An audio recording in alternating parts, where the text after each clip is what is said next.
Anya menatap jam dinding yang menunjukkan pukul 10 malam, hati berdegup kencang saat ia menyadari pintu utama gedung kantor telah terkunci otomatis. Hujan deras di luar Jakarta membuat malam ini terasa lebih gelap, dan ia sendirian, atau begitulah yang ia pikirkan, sampai suara langkah kaki mendekat dari koridor.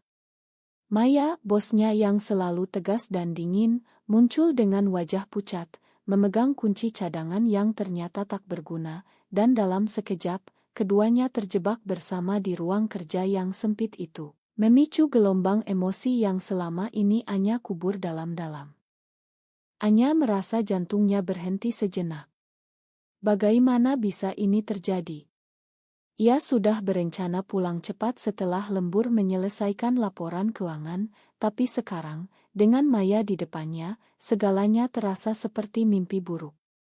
Maya, wanita berusia 35 tahun itu, adalah sosok yang selalu Anya kagumi diam-diam, kecerdasannya, keberaniannya memimpin tim di perusahaan multinasional ini, dan tentu saja, pesonanya yang tak terbantahkan. Tapi kagum itu bukan sekadar profesional, Anya tahu itu sejak lama, meski ia tak pernah berani mengakuinya, apalagi di masyarakat Indonesia yang masih penuh prasangka terhadap hubungan sesama jenis.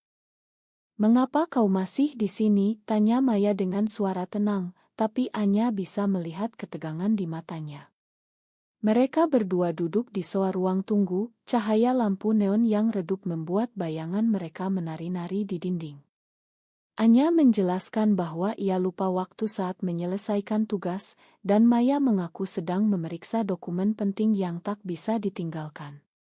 Percakapan awal mereka ringan, membahas cuaca dan pekerjaan, tapi seiring waktu berlalu, hujan semakin deras, dan listrik sempat padam sebentar, membuat ruangan gelap gulita.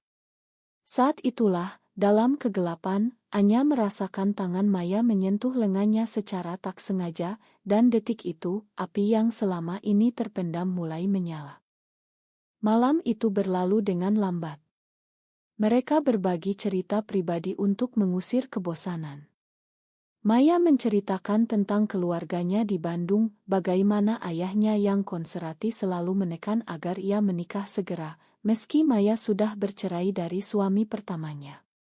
"Mereka tak pernah mengerti bahwa aku punya mimpi sendiri," kata Maya dengan nada getir. Anya mendengarkan, hati teriris mendengar cerita itu, karena ia sendiri berasal dari keluarga sederhana di Surabaya, di mana ibunya selalu berdoa agar Anya menemukan pria baik untuk dinikahi.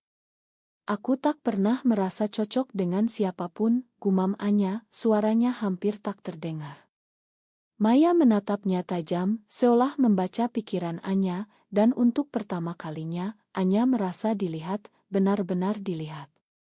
Saat ajar menyingsing, petugas keamanan akhirnya datang membuka pintu.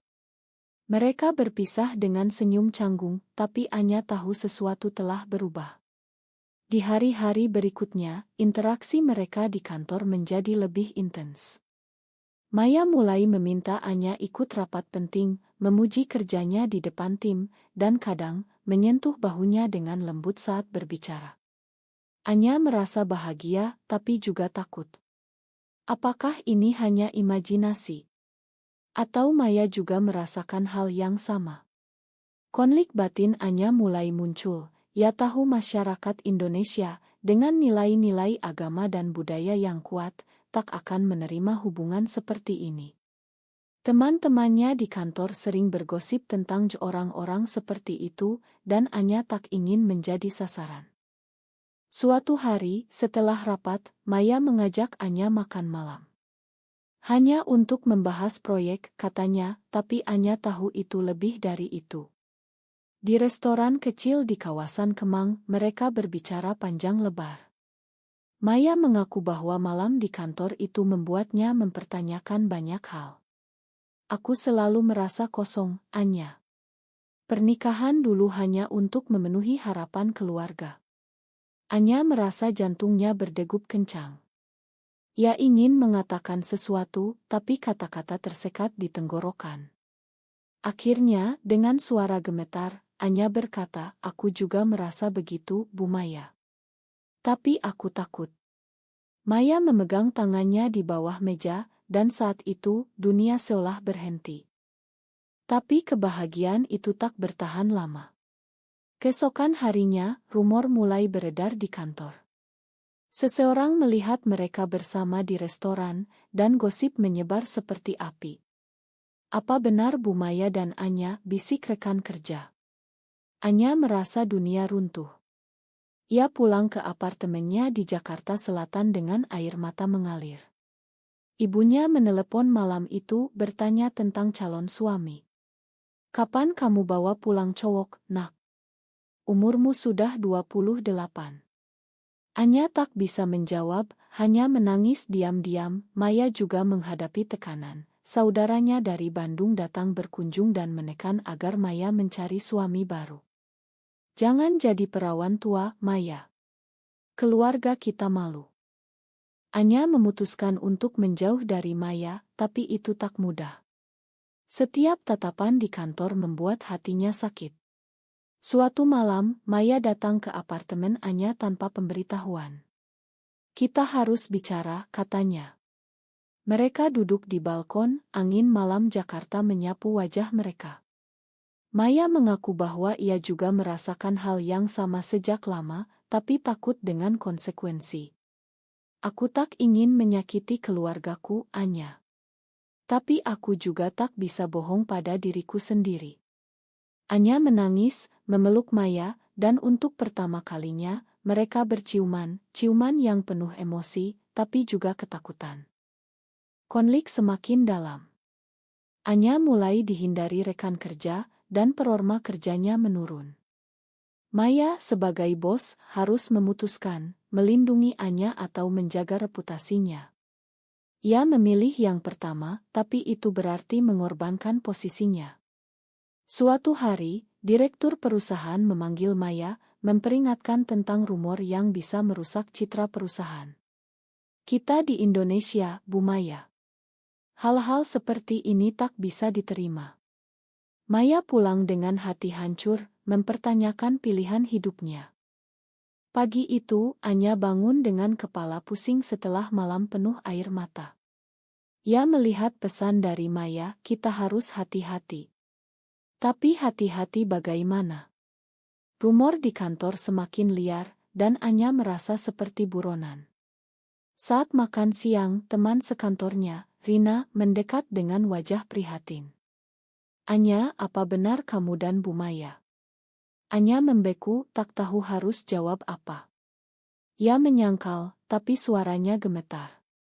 Rina menggelengkan kepala, hati-hati ya, di sini orang-orang suka bergosip. Keluargamu tahu. Kata-kata itu seperti pisau, mengingatkan Anya pada ibunya yang religius. Di rumah, Anya menghadapi pertanyaan serupa. Ibunya datang dari Surabaya untuk berkunjung, membawa makanan kesukaan Anya. Kamu kelihatan kurus, nak. Kerja terlalu keras, tanya ibunya. Anya tersenyum paksa, tapi saat makan malam, ibunya mulai bicara tentang pernikahan. Teman ibu punya anak laki-laki bagus, dokter di rumah sakit. Mau kenalan? Anya merasa mual.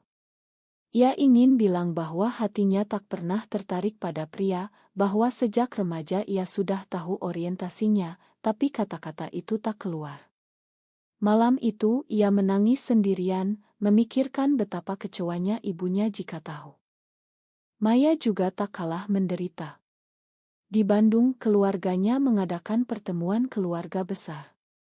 Ayahnya, seorang pensiunan pegawai negeri, berbicara tegas, Maya, umurmu sudah kepala 3. Jangan buat kami malu. Cari suami yang baik, seperti adikmu. Maya melihat adik perempuannya yang sudah menikah dan punya anak, hidup sesuai norma masyarakat. Tapi Maya tahu, di balik senyum adiknya, ada ketidakbahagiaan, pernikahan yang dipaksakan. Aku tak bisa, ayah, gumam Maya dalam hati. Ia pulang ke Jakarta dengan keputusan berat, ia harus memilih antara cinta dan keluarga. Di kantor, ketegangan mencapai puncak. Anya dipanggil ke ruang karena keluhan dari rekan kerja tentang hubungan tidak profesional. Maya sebagai bos harus hadir dalam pertemuan itu. Saat Anya menatapnya, Maya merasa hati teriris. Ia membela Anya, mengatakan bahwa rumor itu tak berdasar, tapi direktur tak puas. Ini bisa merusak moral tim, Bu Maya. Setelah pertemuan, Maya dan Anya bertemu di parkiran. Aku tak bisa terus begini, kata Maya. Anya menangis, jadi kita berhenti. Maya menggeleng, tidak, tapi kita harus kuat. Tapi kekuatan itu diuji saat saudara Maya datang ke Jakarta dan menemukan pesan-pesan Anya di ponsel Maya. Apa ini? Kamu? Dengan perempuan, tanya saudaranya dengan suara penuh keterkejutan. Maya tak bisa bohong lagi. Pertengkaran hebat terjadi, saudaranya mengancam memberi tahu ayah mereka. Ini dosa, Maya. Pikirkan keluarga. Maya merasa dunia runtuh. Ia menelepon Anya malam itu menceritakan semuanya. Anya datang ke apartemen Maya, memeluknya erat. Kita bisa hadapi bersama, kata Anya, tapi dalam hati ia ragu. Konflik sosial semakin nyata. Teman-teman Anya mulai menjauh, menganggapnya aneh. Di media sosial, postingan tentang hak di Indonesia memicu debat sengit, dan Anya membacanya dengan hati pilu. Ia ingat demonstrasi di Jakarta tahun lalu, di mana kelompok konservatif menolak undang-undang anti-diskriminasi. Di sini kita tak punya tempat, gumam Anya. Maya, di sisi lain, mulai mempertanyakan etika profesinya. Sebagai bos, apakah wajar ia menjalin hubungan dengan bawahan? Mungkinkah ini penyalahgunaan kekuasaan? Suatu hari, Anya memutuskan untuk berbicara dengan ibunya. Ia mengajak ibunya jalan-jalan ke Monas, tempat aurit mereka. Di bawah cahaya matahari sore, Anya berkata, "Bu, aku punya cerita." Ibunya mendengarkan dengan sabar, tapi saat Anya mengaku tentang Maya, wajah ibunya memucat. Itu salah, Nak. Itu melawan agama. Ibunya menangis, merasa gagal sebagai orang tua. Anya pulang dengan hati hancur, merasa telah mengkhianati keluarganya. Maya menghadapi pilihan serupa. Ayahnya menelepon, sudah tahu dari saudaranya. Kembalilah ke Bandung, Maya. Kami akan bantu kamu sembuh. Kata-kata itu seperti cambuk. Maya menolak, tapi itu berarti memutus hubungan dengan keluarga. Ia bertemu Anya di kai kecil, menceritakan semuanya. Aku siap kehilangan mereka, asal bersamamu, kata Maya. Anya tersentuh, tapi juga takut. Apakah ini pilihan yang benar? Malam itu mereka memutuskan untuk melanjutkan, tapi dengan hati-hati. Tapi nasib berkata lain. Di kantor, direktur memutuskan memindahkan Anya ke divisi lain untuk menghindari konflik. Maya marah, tapi tak bisa berbuat apa-apa. Anya merasa dikhianati, meski tahu Maya tak bersalah. Ini harga yang harus kita bayar, kata Maya dengan suara parau. Hari-hari berikutnya terasa seperti neraka bagi Anya. Di divisi baru, ia merasa asing, dan rekan kerja baru memandangnya dengan curiga karena rumor yang sudah menyebar. Ia bekerja dengan setengah hati, pikirannya selalu pada Maya. Mereka bertemu diam-diam di luar kantor, di taman kecil dekat Sungai Ciliwung, di mana mereka bisa berbicara bebas. Aku rindu kamu setiap saat, kata Anya. Maya memeluknya, tapi matanya penuh kekhawatiran. Kita harus sabar. Suatu hari, masyarakat akan berubah. Tapi perubahan itu terasa jauh. Di berita, ada kasus pasangan lesbian yang diusir dari kampung mereka di Jawa Barat karena melanggar norma. Anya membacanya dengan hati bergetar, membayangkan jika itu terjadi pada mereka. Ibunya tak lagi menelepon sering, hanya pesan singkat yang penuh doa agar Anya kembali ke jalan yang benar. Anya merasa kesepian, tapi cinta pada Maya memberinya kekuatan. Maya sementara itu menghadapi tekanan dari atas. Direktur menawarkan promosi jika Maya membersihkan reputasinya. Fokus pada karir, Bu Maya. Jangan biarkan urusan pribadi mengganggu. Maya tergoda, promosi itu berarti gaji lebih besar, posisi lebih tinggi. Tapi itu juga berarti meninggalkan Anya. Malam itu ia bertengkar dengan dirinya sendiri di apartemen. Apa aku egois, gumamnya. Akhirnya ia menelepon Anya menceritakan tawaran itu. Anya diam sejenak lalu berkata, pilih yang terbaik untukmu. Aku tak ingin jadi beban. Kata-kata itu menyakiti Maya. Ia merasa Anya tak percaya padanya.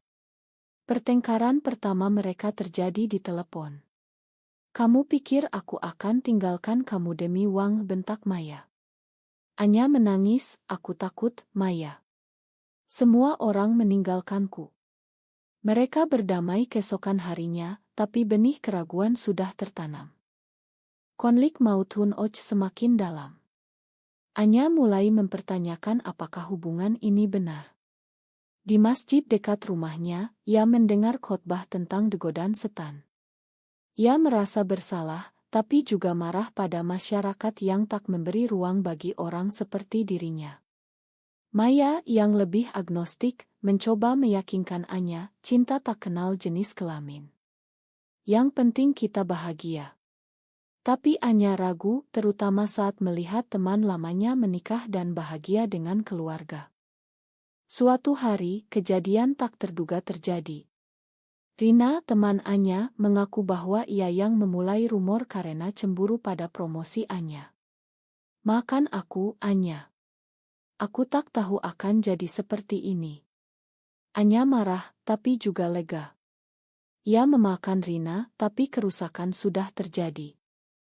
Maya mendengar hal itu dan memutuskan untuk bertindak. Ia mengajukan pengunduran diri, tak ingin Anya menderita lagi. Aku akan cari kerja baru, katanya. Anya terkejut. Jangan, Maya. Itu karirmu. Tapi Maya teguh. Kamu lebih penting. Keputusan itu membawa konsekuensi. Maya kehilangan pendapatan stabil dan mulai mencari pekerjaan di perusahaan lain. Keluarganya semakin marah, memutuskan hubungan sementara. Anya merasa bersalah, tapi juga bangga pada Maya. Di tengah kekacauan, mereka menemukan dukungan tak terduga. Seorang rekan kerja senior, Bu Sari, mendekati mereka. Aku tahu apa yang kalian alami. Anakku juga seperti itu. Bu Sari memberi nasihat, menceritakan bagaimana ia menerima anaknya meski sulit. Kata-kata itu memberi harapan pada Anya dan Maya. Tapi cobaan belum berakhir. Ibunya Anya jatuh sakit, dan Anya harus pulang ke Surabaya. Di sana ia menghadapi keluarga besar yang menekan agar ia normal. Pamannya berkata, kamu harus nikah, Anya. Jangan ikuti tren barat itu. Anya menangis, tapi tak bisa bilang apa-apa. Maya menelepon setiap hari, memberi dukungan, tapi jarak membuat mereka rapuh. Kembali ke Jakarta, Anya menemukan Maya sedang wawancara kerja. Maya mendapat tawaran bagus, tapi di luar kota. Di Bali, kata Maya. Anya panik. Jadi kita pisah. Maya menggeleng, kamu bisa ikut. Tapi Anya tak bisa, pekerjaannya di sini, keluarganya butuh dia. Keputusan sulit dihadapi, pindah atau putus. Anya duduk di tepi tempat tidur, memandang foto Maya di ponselnya. Tawaran kerja di Bali itu seperti mimpi buruk. Bali memang indah, tapi meninggalkan Jakarta berarti meninggalkan segalanya, pekerjaan, teman, dan keluarga yang meski menekan, masih dicintainya. Aku tak bisa ikut, Maya, katanya saat mereka bertemu di KAI. Maya menatapnya dengan mata berkaca-kaca. Lalu apa?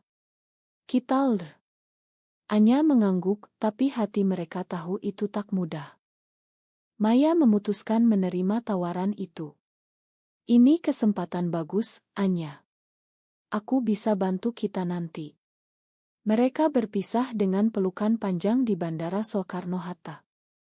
Anya pulang dengan hati kosong, merasa seperti kehilangan bagian dari dirinya. Hari-hari berikutnya, mereka berkomunikasi lewat video call, tapi jarak membuat celah semakin lebar. Maya sibuk dengan pekerjaan baru, Anya dengan rutinitas kantor. Konflik batin Anya semakin parah. Ia mulai bertemu psikolog, menceritakan segalanya. Apakah aku salah mencintai perempuan? Tanyanya. Psikolog menjawab netral, cinta adalah cinta. Yang penting kamu bahagia. Tapi bahagia terasa jauh. Ibunya mulai membaik, tapi hubungan mereka tegang. Aku doakan kamu dapat hidayah, nak, kata ibunya. Di Bali, Maya menghadapi tantangan baru. Lingkungan kerja lebih liberal, tapi ia merindukan Anya. Suatu malam, ia bertemu teman lama, seorang wanita yang pernah dekat dengannya dulu. Kamu masih sendiri? Tanya teman itu. Maya tergoda untuk curhat, tapi ia setia. Tapi godaan itu membuatnya ragu apakah hubungan jarak jauh ini akan bertahan. Suatu hari, Anya mendapat kabar buruk. Ibunya sakit lagi, dan kali ini serius, kanker. Anya harus fokus pada keluarga. Ia jarang menelepon Maya, membuat Maya khawatir. Apa kamu mulai menjauh? Tanya Maya. Anya menyangkal, tapi kenyataannya, tekanan membuatnya mempertanyakan semuanya. Mungkin ini tanda bahwa kita tak seharusnya bersama, gumam Anya pada dirinya sendiri. Maya pulang ke Jakarta untuk akhir pekan, menemui Anya. Mereka bertemu di hotel, berbicara panjang. Aku tak bisa tanpa kamu, kata Maya. Anya menangis, tapi keluargaku butuh aku. Pertengkaran terjadi lagi, kali ini lebih hebat. Maya menuduh Anya pengecut, Anya bilang Maya egois. Mereka berpisah dengan amarah. Beberapa minggu kemudian, Maya kembali ke Bali dengan hati hancur. Ia mulai minum untuk melupakan, tapi itu hanya memperburuk.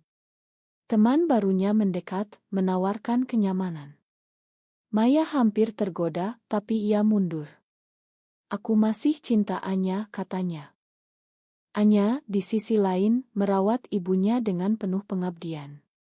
Di rumah sakit, ibunya berkata, maafkan ibu jika pernah menekanmu, nak. Ibu hanya ingin kamu bahagia. Kata-kata itu membuat Anya menangis. Ia menceritakan tentang Maya secara hati-hati. Ibunya terdiam, lalu berkata, jika itu membuatmu bahagia, ibu akan coba terima. Kata-kata itu seperti cahaya. Anya menelepon Maya, menceritakan semuanya. Maya senang, tapi masih ada luka. Kita perlu waktu, kata Maya. Mereka memutuskan untuk bertemu lagi, tapi nasib berkata lain. Maya terlibat kecelakaan kecil di Bali, membuat Anya panik dan terbang ke sana. Di Bali, Anya merawat Maya. Saat itulah, mereka berdamai sepenuhnya. Aku tak ingin kehilanganmu lagi, kata Anya. Maya tersenyum, aku juga. Tapi keputusan besar menanti, Maya ingin Anya pindah ke Bali, tapi Anya tak bisa karena ibunya. Akhirnya, Maya memilih kembali ke Jakarta, meninggalkan pekerjaan barunya. Cinta lebih penting, katanya. Tapi itu berarti pengorbanan besar, karirnya terhambat. Keluarganya marah lagi, tapi Maya teguh. Kembali di Jakarta, Maya dan Anya mencoba membangun kembali hubungan mereka. Maya mencari pekerjaan baru, meski sulit karena rumor masa lalu. Anya mendukungnya sambil merawat ibunya yang mulai membaik. Ibunya perlahan menerima Maya, meski tak mudah. Datanglah ke rumah suatu hari, kata ibunya pada Anya. Itu langkah besar. Tapi masyarakat tak semudah itu. Di kantor Anya, rumor muncul lagi saat Maya datang menjemput. Rekan kerja bergosip, dan Anya hampir dipecat. Maya marah, kita harus lawan ini. Mereka bergabung dengan komunitas LGBT di Jakarta, menemukan dukungan dari orang-orang serupa. Di sana mereka belajar tentang perjuangan hak-hak, demonstrasi, dan cerita-cerita pilu. Suatu hari, Maya diundang berbicara di acara kecil tentang pengalaman perempuan di tempat kerja. Ia menceritakan kisahnya tanpa nama, tapi Anya tahu itu tentang mereka. Pengorbanan untuk cinta itu berharga, kata Maya. Penonton bertepuk tangan, tapi ada juga yang menentang. Setelah acara, seorang aktivis mendekati mereka, menawarkan bantuan hukum jika diperlukan. Konflik terakhir muncul saat keluarga Maya datang ke Jakarta. Ayahnya ingin bicara. Aku dengar tentangmu, katanya. Maya tegang, tapi ia perkenalkan Anya sebagai teman dekat. Ayahnya curiga, tapi tak langsung marah. Malam itu mereka bicara panjang.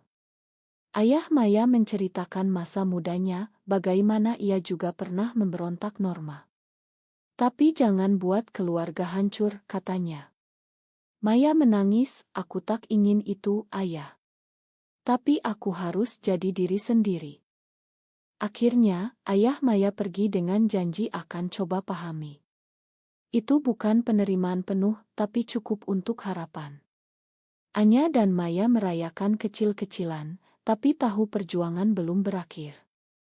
Waktu berlalu dan mereka semakin kuat.